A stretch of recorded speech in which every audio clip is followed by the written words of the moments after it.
Merhaba, bugün yapay zekayı konuşacağız. Hızla dijitalleşen dünyada kafamız iyice karıştı. Bir yandan merak ediyoruz, bir yandan korkuyoruz. Yapay zeka inanılmaz hızla ilerliyor. Ona yetişemiyoruz. Bu arada önemli bir not düşelim.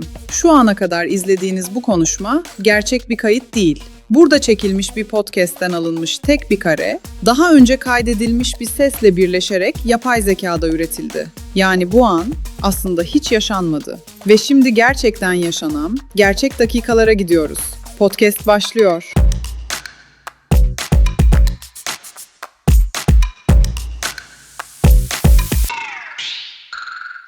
Sabancı Üniversitesi YouTube kanalına hoş geldiniz. Bugün burada dijital dünyanın günlük hayatımıza nasıl etki edeceğini konuşacağız. Bu kapsamda çok farklı alanlardan, farklı uzmanlarla bir araya geleceğiz. Bugün yanımızda Sabancı Üniversitesi Rektörü Profesör Doktor Yusuf Leblebici var. Hocam hoş geldiniz. Hoş bulduk. Kısaca sizlere bir Yusuf Hoca kimdir ondan bahsetmek istiyorum. Yusuf Hoca Sabancı Üniversitesi'nin rektörü ama aynı zamanda EPFL yani Lozan Federal Teknoloji Enstitüsü'nde 16 yıl boyunca kürsü başkanlığı yaptı. Hocamız kendi konusunda çok kıymetli hem uluslararası hem ulusal ödüller almış biri. Ama beni en çok heyecanlandıran şey hocamız şimdiye kadar 58 tane doktora öğrencisi yetiştirdi. Bu bizler için çok kıymetli ama aynı zamanda da benim için çok heyecan verici. Çünkü hocamız gerçekten bu kadar anlatılması zor konseptleri bugün bizlerle çok daha basit bir şekilde paylaşacak. Bizlere vakit ayırdığınız için çok teşekkür ediyorum hocam. Ben çok teşekkür ederim Melisa. Gerçekten de burada bulunmak benim için de büyük bir keyif. Sabancı Üniversitesi'nde zaten yoğun olarak yaptığımız çalışmalar var ama sadece üniversite ortamında değil, tüm topluma yaptıklarımızı anlatabilmemiz lazım. Bu dijitalleşen dünya ile ilgili bir yandan korkuyoruz, bir yandan merak ediyoruz ama bir yandan da doğru bilgiye ulaşmakta çok zorlanıyoruz. Bu anlamda güvendiğimiz uzmanların aslında söylediklerini, anlattıklarını paylaşabilmek için buradayız. Yapay zeka özellikle hepimizin hayatına zaten girdi ve çok hızlı gelişiyor. Bu kadar hızlı giden bir trene yetişmek herkes için zor, bizler için de zor. Ama toplum olarak ve bireyler olarak bu alanda, teknolojide ve yapay zeka özellikle konularında nereden geldiğimizi, nereye gittiğimizi eğer biraz daha iyi anlayacak olursak konuya hakim olma şansımız olabilir. Sizin dünyanıza ilk yapay zeka ne zaman girdi? Ben elektronik ve mikroelektronik alanında çalışan bir kişiyim ve aşağı yukarı 40 senedir de bu alandayım. Bizim alanımızda bu konu aslında 1970'lerden beri çok yoğun olarak çalışılan, 1980'lerden sonra da daha da yoğun çalışılan bir alan. Uzunca bir süre elle tutulur sonuç alınması çok uzun sürdü. Ve elle tutulur sonuç alamadıkça bu konunun herhangi bir geleceği olduğuna dair insanlardaki beklenti de zaman içinde azaldı. Yapay zeka ve machine learning dediğimiz makine öğrenmesi kavramlarının gerçekten sonuç getirmeye başlaması çok yakınlarda oldu. Sadece 5-10 senelik bir geçmişi var. O zamana kadar aslında sabırla bazı insanlar bu konuyu devam ettirdiler. Ben dahil birçok insan konudan biraz uzaklaşıp başka konulara yöneldik. Ama sabırla buna devam eden arkadaşların elde ettikleri sonuçlar son 10 sene içinde birdenbire etkileyici sonuçlar getirmeye başladı. Bunun gibi insanların bugün vazgeçtiği, bugün daha çok var dediği teknolojiler belki de çok yok. Evet, bir örnek kuantum. Kuantum teknolojileri de yapay zekadan tamamen farklı bir konu ama aslında bir birleştikleri yer de var. Kuantum teknolojileri de üzerinde neredeyse 100 seneden beri çalışılan bir konu ve her zaman o hedef işte biraz daha ileride. Hiçbir zaman o hedefe ulaşamıyorsunuz. Hiçbir zaman o hedefi, işte tamam yakaladım. Nükleer füzyon da onlardan bir tanesi. Bunun gibi böyle az sayıda ama gerçekten çok değerli hedef yok değil var. Yapay zekada o eşiği aştık ve o eşiğin aşılabilir olduğuna doğrudan doğruya bu konuda çalışan insanlar bile yakın zamana kadar pek inanmıyorlardı. O eşiği aşmış olmamızın iki sebebi var. Birincisi, artık elimizde çok fazla veri var. Hepimiz internetten veriye ulaşabiliyoruz ve veri üretebiliyoruz. Bu çok çok önemli bir aşama oldu. İkinci büyük etken de bu iş için gerekli olan bilgi işlem kapasitesi son senelerde çok hızlı arttı. Bu ikisinin bir araya gelmesi sayesinde bambaşka bir ortama girdik. Peki bu yapay zeka, sizin kuantum dediğiniz, nükleer füzyon olsun, bunların teknolojik ya da araştırma açısından gelişimine hız kazandırma ihtimalini de ben çok yüksek görüyorum. Doğru. Yalnız orada şöyle bir şey var. Sonuç alınmaya başlanana kadar bunlar hep uzak gözüküyor. Ve ancak sabrı olanlar bununla uğraşır gibi bir durum var. Füzyon onlardan bir tanesi gerçekten de. Ve o hep böyle ufkun ötesinde, günün birinde olacak ama ne zaman? Her zaman 10 sene sonra gibi. Ama o eşik aşıldıktan sonra birdenbire herkes için o ilgi odağı olacak. Ben inanıyorum ki pek çok sektör, pek çok alan yapay zekaya hazır değil. Çan eğrisi gibi hayal ediyorum ama bir çan eğrisi olacak mı? Aslında şöyle bir şey var. Yapay zeka çok hızlı bir şekilde hayatımıza girdi, doğru. Ama yapay zekanın bize ne kazandırdığı konusunda hala kafalar karışık. Bunun arkasındaki sebep de aslında yapay zeka uygulamalarında öğrenme dediğimiz bir süreç var. Yani siz yapay zekaya bir konuyu öğretmek zorundasınız. Bu lisan olabilir, tercüme yapma olabilir, resimleri tanıma olabilir, başka bir şey olabilir. Ve bu konuların bazılarında yapay zekanın çok çok iyi olduğunu bugün hepimiz biliyoruz. Öğrenme konusunda elimizde sadece var olan veriler var. Hangi veriyle eğitiyorsanız yapay zekayı, sonuç o veriden kaynaklanıyor. Kalitesi o şekilde belirleniyor. Böyle olduğu için de yapay zekayı eğitmek için kullandığınız veri eğer kalitesizse sonuçtan da emin olamıyorsunuz. O yüzden de şimdilerde hepiniz gazetelerde okuyorsunuz yahut da internette görüyorsunuz. Yapay zeka uygulamalarının birçoğunda şaşırtıcı, aslında gerçekle bağdaşmayan sonuçlar alındığı söyleniyor. Hiç şaşırmıyoruz. Neden? Çünkü bu yapay zeka ortamlarının eğitimi için kullanılan verinin ne kadar doğru ve ne kadar aslında insandan çıkıyor. Aynen öyle. Hepsi de değil. Aslında eğitim için kullanılan veri setleri de artık makineler tarafından üretiliyor. Öyle olduğu için insanlar da kontrolü kaybedebiliyorlar. Ve o eğitim için kullandığınız veri setinin gerçekten de kaliteli bir veri seti olup olmadığından emin değilseniz o zaman sonuçtan da emin olmamanız gerekiyor. Yapay zeka yavaş yavaş kendi ürettiği verilerle kendini eğitiyorsa bizimle paralel olmayan motivasyonlara sahip olma ihtimali var mı? Bu çok tartışılan, çok konuşulan bir konu. Tam cevabını maalesef bilemiyoruz. Bilinç olarak tarif ettiğimiz şeyin de aslında tam bir tanımını yapamıyoruz. Bizim baktığımız bakış açısından bir soru soruyorsunuz, size bir cevap veriliyor. Cevap doğruysa tamam devam edelim diyorsunuz. Yıllar önce Turing testi adı altında bir test vardı. Siz bir makineye sorular yöneltiyorsunuz ama perdenin arkasında gerçek bir insan mı yoksa makine mi olduğunu siz bilmiyorsunuz. Siz sadece sorunun cevabını alıyorsunuz ve soruların cevabından karşınızda bir insan mı var, bir makine mi var ayırt edebiliyor musunuz? Ve çok yakın bir zamana kadar aslında Turing testini geçebilen bir makine yoktu. Şimdi artık var. Artık Turing testinin aşılmış olduğunu kabul ediyoruz. Peki bu o makinenin bir bilince sahip olduğu anlamına geliyor mu? Onun cevabı çok açık değil. Sorunun başına geliyorum. Evet, yapay zeka kendi ürettiği verilerle kendi kendini eğitmeye devam ettiği sürece risk şudur. Artık insanların kontrol edemediği ortama doğru gidiyoruz. Yapay zekanın size söylediği, size verdiği bilgilerin doğruluğunu kontrol etme yeteneğini de bu şekilde elimizden kaçırmış oluyoruz. Yapay zeka ya da dijital yönlendirmeler bizim yerimize, bizim için karar veriyor ve biz onları gerçekten bizim kararımız zannediyoruz. Yapay zekaların ana promptlarından biri mümkün olduğunca çok kullanılması. Yani beni kullan istiyor.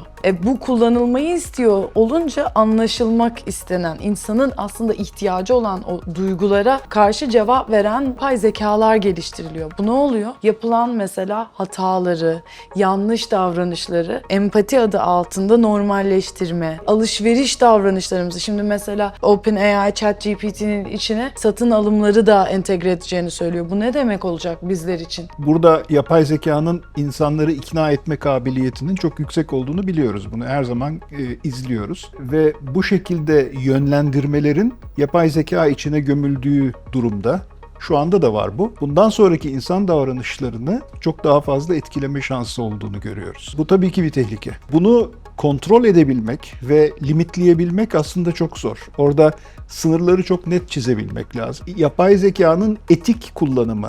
Bu gerçekten de çok çok önemli. Neden? Çünkü yapay zeka aslında optimizasyon aslında. Yani Evet. bu bir optimizasyon meselesi. Yapay zekanın en iyi yapabildiği şey her ne pahasına olursa olsun bana verilen görevi en iyi şekilde yerine getirmek. Ama bunu yaparken insanların ve toplumun, bireylerin kendi çıkarlarına, amaçlarına aykırı bir şeyler oluyorsa da yapay zeka onu çok fazla dikkate almadan sonuca yönelmiş olacak. Ve insanları da çok iyi ikna edebildiği için insanlar yapay zekadan gelen sonuçları sorgusuz sualsiz kabul ettikleri sürece o zaman böyle bir tehlike var demektir. Nasıl koruyabiliriz kendimizi hocam? Bu sistemlerin nasıl çalıştığına daha iyi hakim olarak diyeceğim ama tabii bu kolay bir şey değil. Erişilebilir yapay zeka uygulamalarının çok çok büyük bir kısmı çok büyük şirketlerin kontrolünde, bizim gibi normal insanların erişimine kapalı.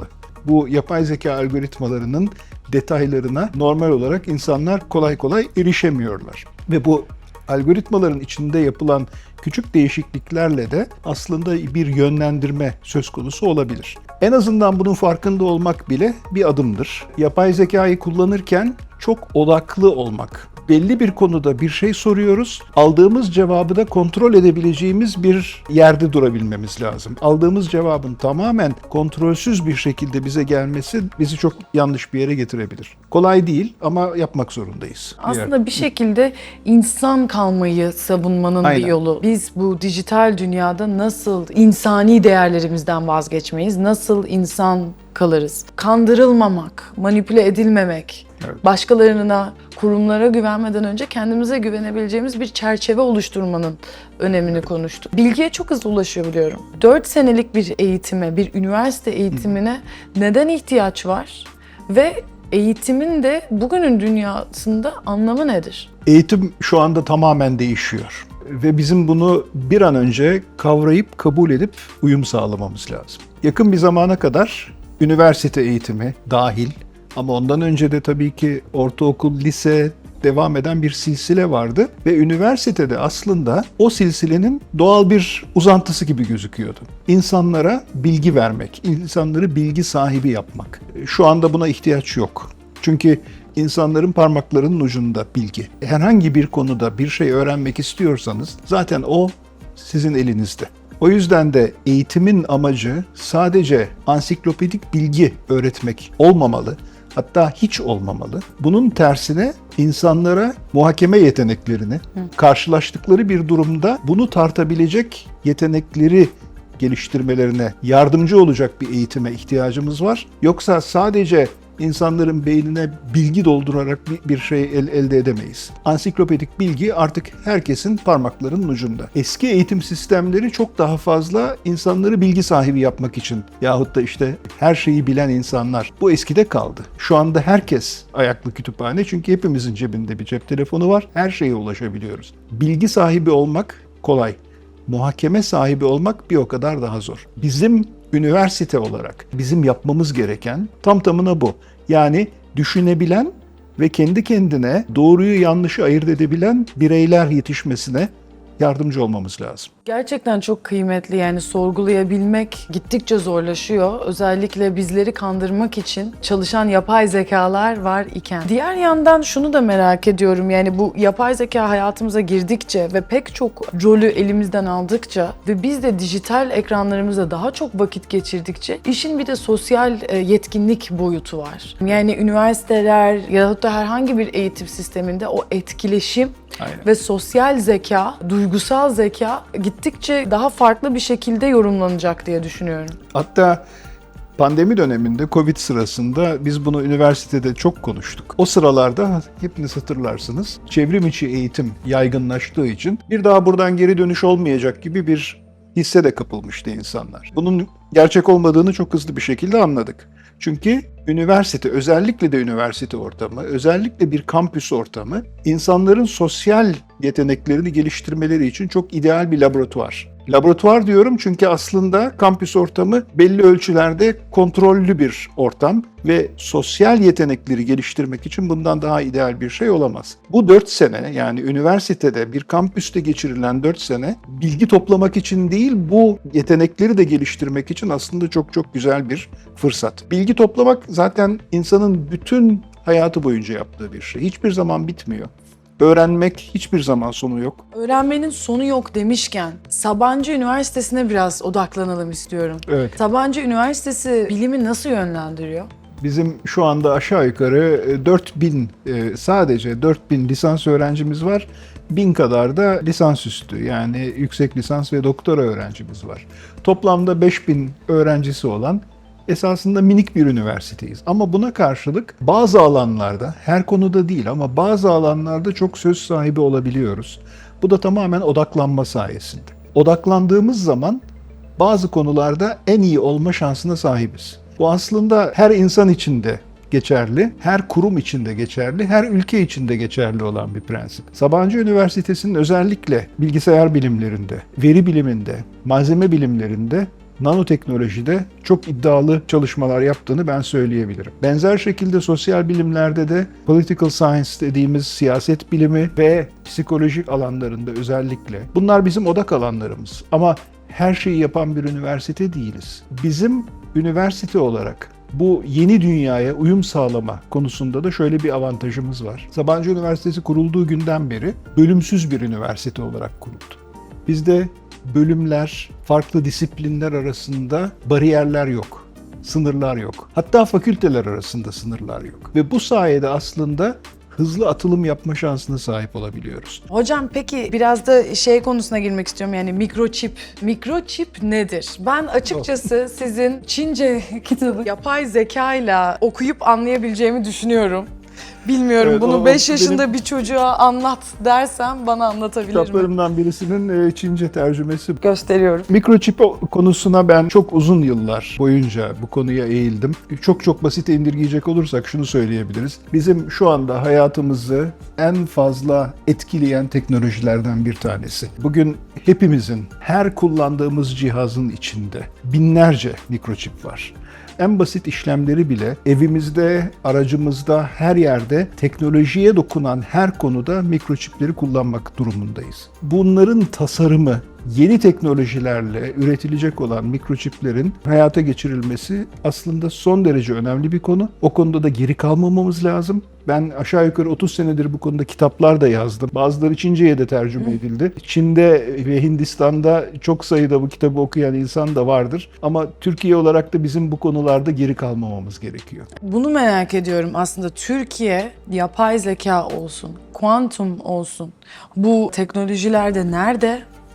Hangi fırsatlar var? Bunların yatırımlarının hangi alanlarında bulunabilir? Çünkü çok yüksek yatırımlar duyuyoruz. Bunlar bizim gözümüzü korkutmalı mı? Öğrencilerimiz buralarda uluslararası anlamda büyük işler yapmak istiyorlarsa hangi fırsatlara dokunabilirler? Bugün dünya çapında rekabetçi bir üretim tesisinin kurulması için gerekli olan yatırım miktarı 20-25 milyar dolar arasında. Bir tek tesisten bahsediyoruz. Bir tek fabrika. Bu şekilde bakınca gerçekten de çok çok iddialı.